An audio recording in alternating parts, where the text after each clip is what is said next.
휴일에도 여야의 오염수 대치는 계속됐습니다. 국민의힘은 가짜뉴스에 강력 대응하겠다면서 한 유튜브 채널을 고발하겠다고 나섰고, 민주당은 세계 80여 개 나라의 오염수 방류에 반대하는 내용의 이재명 대표 친서를 보내며 여론전에 나섰습니다.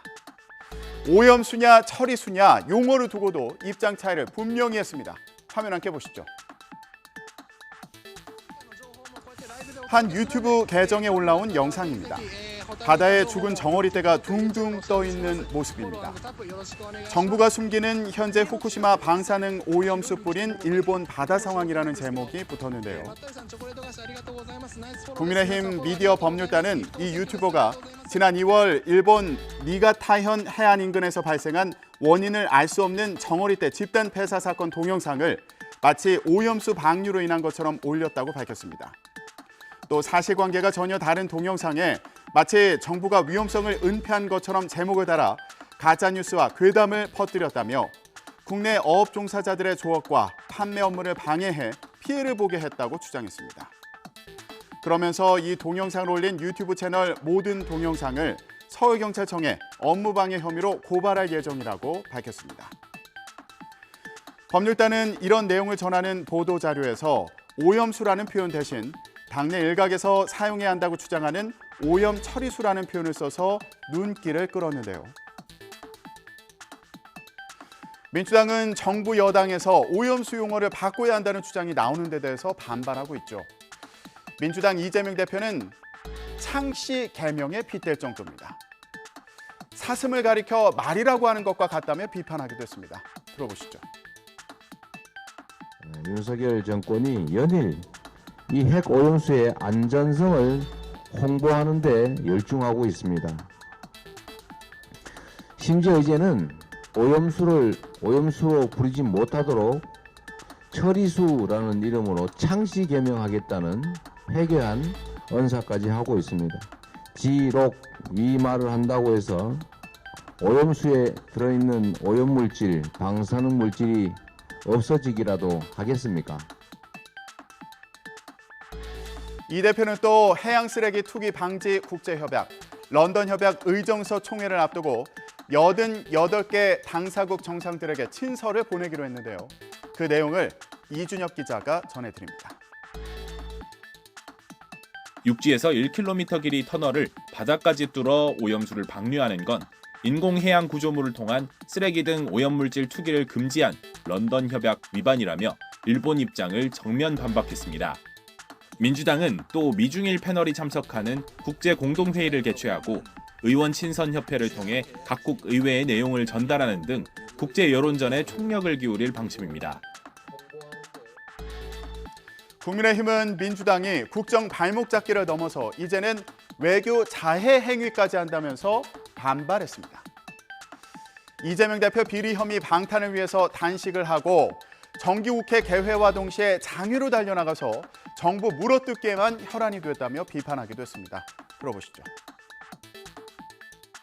과학과 데이터가 엄연히 존재하는데 이를 무시하고 오직 국내 정치를 위해 외교적 망신까지 자처하는 이재명 대표와 민주당은 도대체 대한민국의 국격을 어디까지 떨어뜨릴 셈입니까? 정치권에서는 무소속 윤미향 의원의 행보도 논란이 됐습니다. 일본 관동 대지진 100주년을 맞아 도쿄에서 열린 조선인 희생자 추도식에 참석한 게 도마에 오른 겁니다. 주최 측에 친북단체인 제1본 조선인 총연합회 조총련이 포함되어 있었던 겁니다. 이 자리에서 조총련 지도부는 한국 정부를 향해 남조선 괴뢰도당이라는 표현을 쓴 것으로 알려지기도 했는데요. 국민의힘은 윤미향 의원이 의원직 제명을 주장했고요. 오늘 윤 의원을 국회 윤리특위에 제소하기로 했습니다. 국회 윤리특위 제소뿐만 아니라 할 수 있는 모든 것을 다 해야 된다.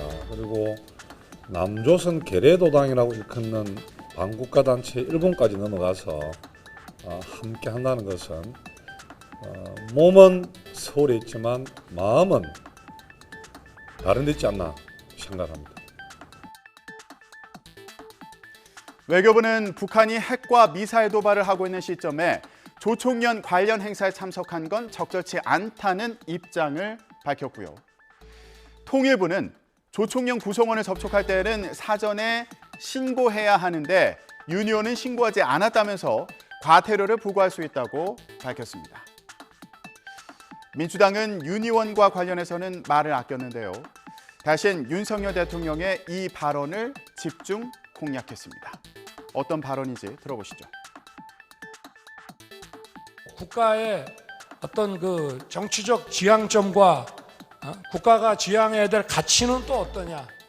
제일 중요한 게 이념입니다. 철진한 이념이 아니라 나라를 제대로 끌고 갈 수 있는 그런 철학이 바로 이념입니다. 민주당은 윤 대통령이 색깔론으로 이념 전쟁을 벌이고 있다면서 친윤 메카시즘이라고 비판했습니다.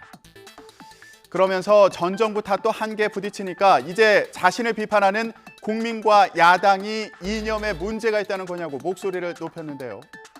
윤 대통령을 벌거벗은 임금님에 비유하며 국민의힘을 비판하기도 했습니다. 민주주의 국가에서 대통령으로 선출돼 놓고선 자신에 대한 비판이 그렇게 듣기 싫습니까? 스스로를 우상화하고 싶은 것이라면 차라리 홍범도 장군 흉상 대신 윤석열 대통령 본인 흉상을 세우십시오. 집권 여당 국민의힘도 부끄러운 줄 알아야 합니다. 벌거벗은 윤임금님을 찬양할 뿐 홍범도 장군 흉상 이전 논란에 공식 논평 한 줄 나오지 않았습니다. 지난주 달구 치맥 페스티벌 개막식에서 캔맥주 짠을 했던 두 사람, 홍준표 달구시장과 이준석 전 국민의힘 대표의 모습이 화제를 모았죠. 이준석 전 대표는 지난 주말 다시 치맥 페스티벌을 방문해서 시민들을 만났는데요. 만약 달구에 가서 정정당당하게 겨뤄보자고 한다면 가장 나쁜 분을 골라 붙겠다고 밝혔습니다. 윤핵관들이 하는 꼴을 보면 열받아서 보수를 확장하기보다 정리하겠다는 생각이 든다면서 이렇게 말했습니다. 또 신당 창당 가능성을 묻는 기자의 질문에는 얘기를 자꾸 하면 나중에 진짜 창당해야 하는 상황에서 동력이 없게 된다 이렇게 말하기도 했는데요. 내년 총선 대구 출마와 창당 가능성까지 열어놓은 거란 해석이 나오기도 했습니다. 이 전 대표는 또 대구에서 요즘 정치하는 분들 참 말들이 없다. 공천받겠다고 맹종 모드로 가는 사람들이 조금씩 나올 거다. 윤핵관이란 사람들은 그런 분들이라고 꼬집기도 했는데요. 마침 홍준표 대구시장도 SNS에 대파보스의 지시에 따라 움직이는 정치인들만 판치는 지금의 여야 여의도 정치가 참 유감스럽다고 밝히기도 했습니다. 자, 가까워지는 두 사람을 보면서 비윤 결집 가능성도 거론되고 있는데요. 내년 총선을 앞두고 두 사람의 행보에 관심이 모아지고 있습니다. 지금까지 전국 브리핑이었습니다.